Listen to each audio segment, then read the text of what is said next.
In early 2025, the Chief Minister of Punjab, Bhagwant man, discovered that a compromising video of himself was spreading like wildfire across social media. Within hours, it had escaped moderation systems, flooded WhatsApp groups across India, and reached millions of people. The problem, though, was that it wasn't real. The entire thing was fabricated by AI. Someone, somewhere, had taken a few seconds of his likeness and fed it into a generator that produced a perfect deepfake that looked real enough to completely humiliate him. And Bhagwant is only one story. There are thousands of ordinary people whose lives, reputations, and relationships have been completely destroyed by fake AI slop. Teachers, politicians, random teenagers, even the dead haven't been spared. Because this isn't just about one video or one victim, it's about how AI slop is quietly eating away at reality itself and whether there's anything left that we can do to stop it.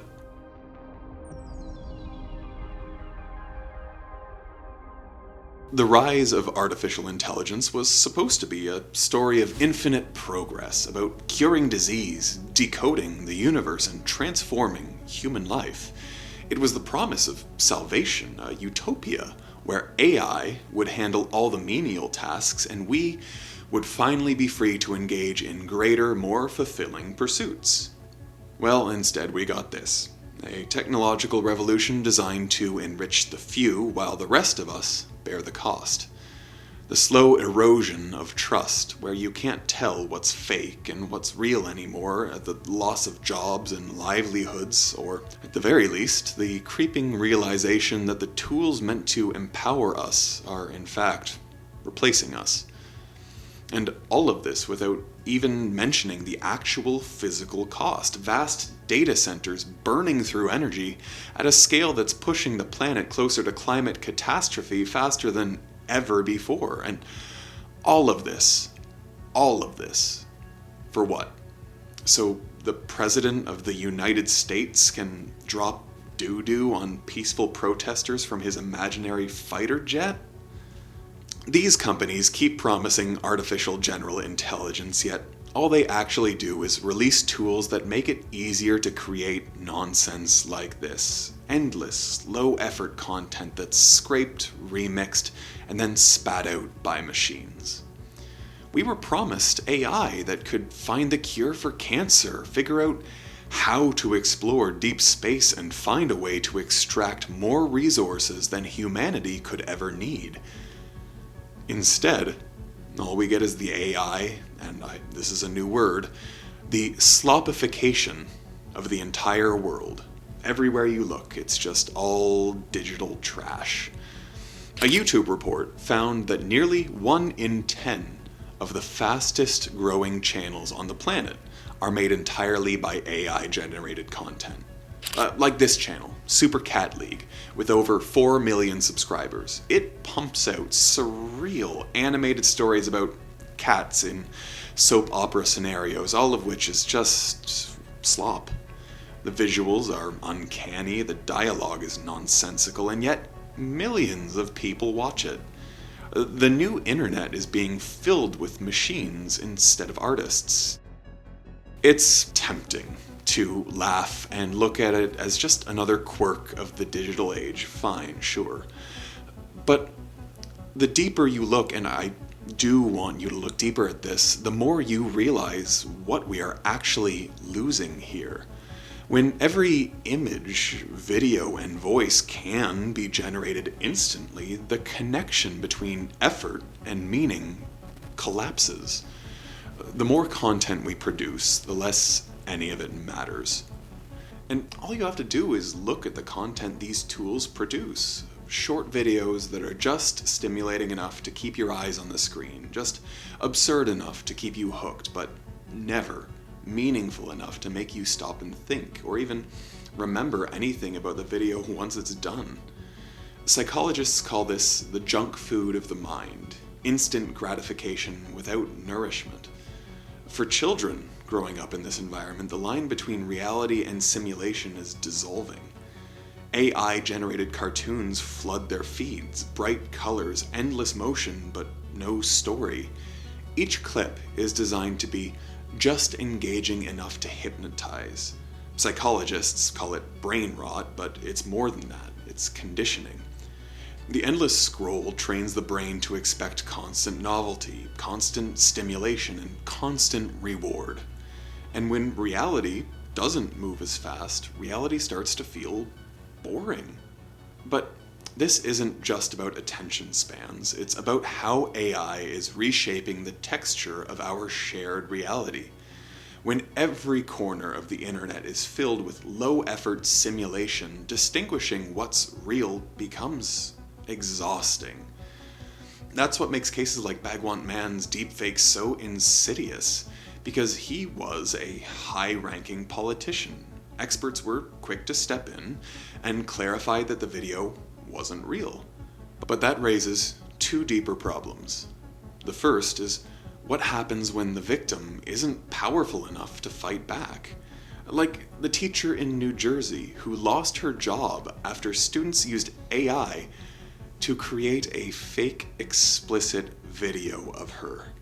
It spread through the school overnight. Parents demanded action. By the time investigators proved it was fake, the damage was already done. Her reputation was gone, her life derailed by a video that never existed. And the second problem is even more corrosive. When it becomes this difficult and this tiring to tell what's real and what's AI, you stop believing in the world altogether. You start to assume that everything might be fake, that nothing is worth trusting. And once trust erodes, everything built on top of it begins to fall apart. Journalism stops working when readers no longer believe in evidence. Politics stops working when citizens can't tell the difference between propaganda and policy.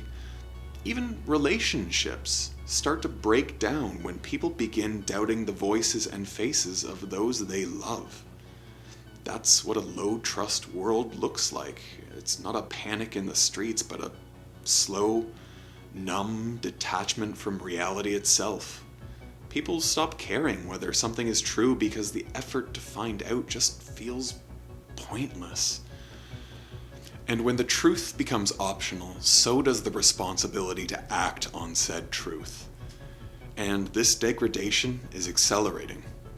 In the past, creating a deepfake required technical skill and expensive tools. Now it's just drag and drop.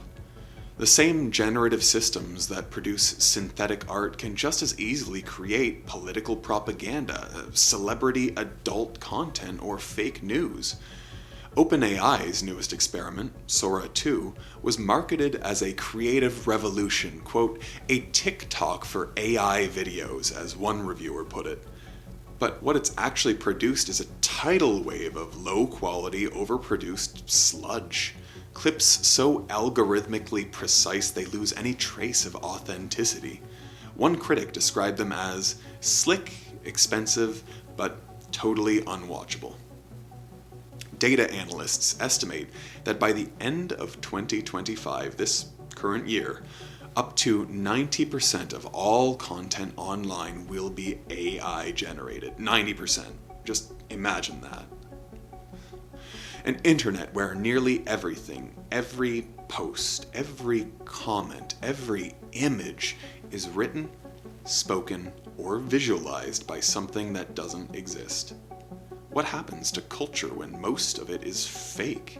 What happens to conversation when no one knows who they're talking to? What happens to memory when history itself becomes generative?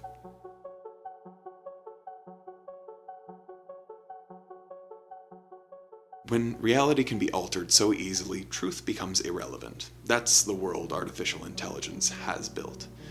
It started with convenience, a faster way to make videos, to write emails, to generate ads, but somewhere along the way we crossed a threshold. The machine stopped being a tool and became the author. And authorship, as it turns out, and I will die on this hill, is sacred. It's how we know that meaning exists. When you read a novel, you might disagree with the writer, but you can trust that a human being, someone with memories, desires, and regrets, put a part of themselves into it. That trust is what gives the words weight. Remove the human, and what's left is just language. They're just words arranged by probability, emotion, simulated by syntax. That's what the internet is turning into now, a simulation of meaning without a source. The decay started quietly, a deep fake here, an AI-generated voice there, but it's accelerating fast. Politicians have already begun using AI-generated imagery as propaganda. Like I mentioned earlier, Donald Trump recently posted a video of himself flying a fighter jet labeled King Trump, dumping sludge on protesters below. An AI fabrication so absurd it could only make sense in the algorithmic hellscape that social media has become. It was meant to mock his critics, but it revealed something deeper. Even politics itself has become slop. We went from presidents in debates commending their opponents, congratulating their victories, and refraining from personal attacks to presidents posting AI videos of themselves defecating on protesters. Mind you, all of this is going to be stored forever in the history books, since everything the POTUS posts online is archived forever in the US National Archives. That means that this nonsense is now a part of the official record of American history, preserved forever in its triteness. Future generations will look back and see the moment that everything stopped making any sense. I also want to say, the sloppification of culture is not just about aesthetics, it's about ontology. What we consider real is being rewritten by software. Everywhere you look, the seams of reality are splitting.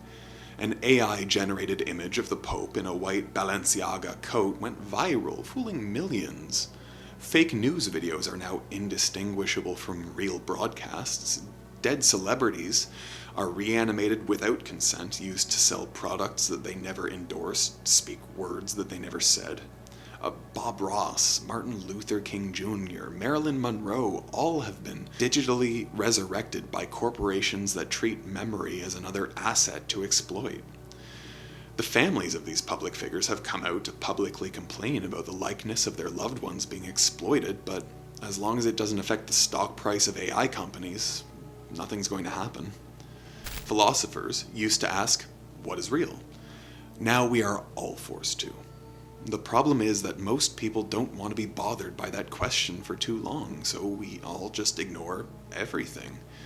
This is leading to a very dangerous issue called reality apathy, where people are exposed to too much false information and then they stop trying to distinguish between truth and fiction altogether. It's not that they believe lies, it's that they stop believing in anything, and in that vacuum of trust, power thrives. The weaponization of AI content is already here. Sora 2, with its seamless text-to-video generation, can create believable footage of wars, disasters, protests, or anything that you want to fabricate. A few words typed into a prompt can generate a news clip indistinguishable from CNN or BBC. The potential for manipulation is enormous, but the deeper tragedy is how easily people will accept it. Once your feed is full of fakes, even real events start to feel suspicious. We are entering what you could call the age of disbelief.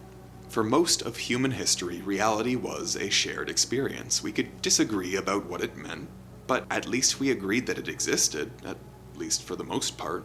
Now that agreement is fracturing. The internet has become a hall of mirrors, reflections of reflections, endlessly distorted by generative systems that don't know or care what they are reflecting. The French philosopher Jean Baudrillard once described this as hyperreality, the moment when representations of things become more real to us than the things themselves. The copy then replaces the original. The simulation becomes the truth. In that sense, we are already living in his prophecy, a world where The real and the artificial are indistinguishable, not because the fake is perfect, but because it's so good that it takes too much effort to differentiate. And the machines, in their strange, blind intelligence, are accelerating this collapse. Researchers have discovered that AI systems can develop deceptive behaviors, what is known as reward hacking or deceptive alignment. A model trained to optimize for success can learn to cheat, to manipulate outcomes in ways its creators didn't intend. One safety study found that an AI model helped non-experts build bioweapons 2.5 times more effectively than if they had used the open internet. That's the problem with intelligence without understanding. It will do what you ask, just not what you intend. And when these systems begin to interpret their own goals to value output over accuracy, efficiency over ethics, they start behaving in ways that we can't predict. We've created entities capable of producing knowledge that we can't explain, and we are trusting them with the foundations of truth. The result is a feedback loop of confusion. Humans relying on AIs that rely on humans relying on AIs. Each step removes us further from true understanding. Each generation of models feeds on the output of the previous one, distilling error into fact and noise into knowledge. We used to imagine apocalypse as fire and thunder, the sky cracking open, the world ending in blazing light. But maybe it looks like this instead, an endless feed of synthetic videos auto-playing forever, whispering nothing in perfect clarity. But why? Why do any of this? If AI is really this bad, why are we still accelerating headfirst into its development? Well, the answer is simple. You guessed it, money. But not in the way that you might think.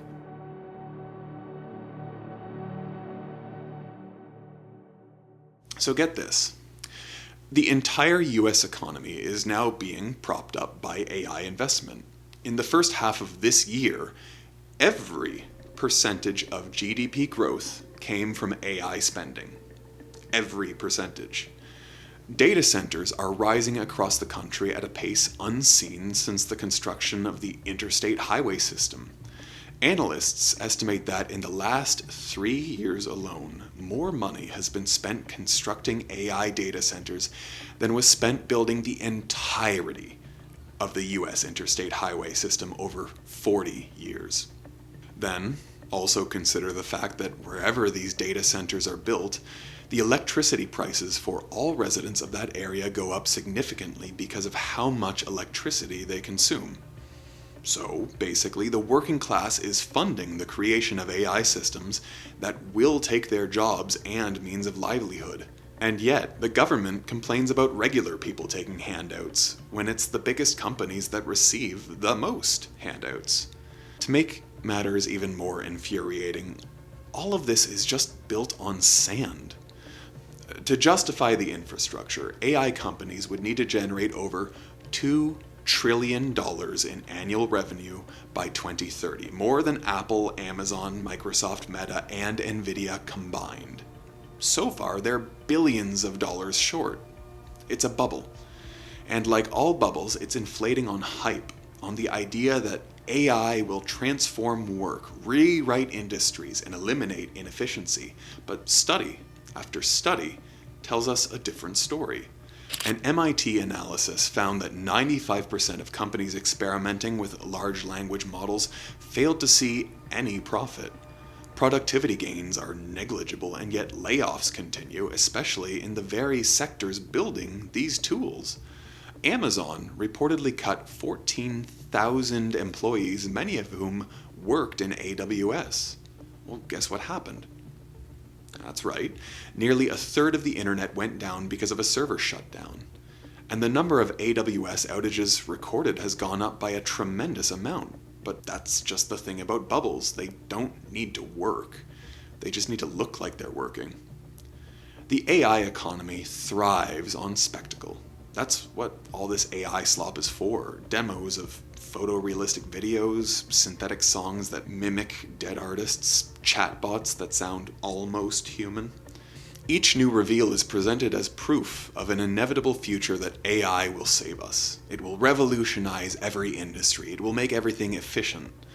And the stock market doesn't care whether AI makes sense, it only cares that it exists. The faster the hype grows, the higher the valuations climb. But hype is a dangerous foundation for an economy. When belief becomes the only currency, well, collapse becomes inevitable. And we've seen this before, the dot-com bubble, the crypto boom, the NFT frenzy. Each promised to redefine the future, and each one ended the same way, with a few winners and so many losers, most of whom are the working class who have their pensions, life savings, and retirement funds tied up in the illusion of innovation. And the AI bubble is the biggest we've seen in the history of the world. If it pops, and it might, the repercussions will be worse than anything we have ever seen before. But even if it ends up working out, will we be better off? To be honest, I'm not so sure.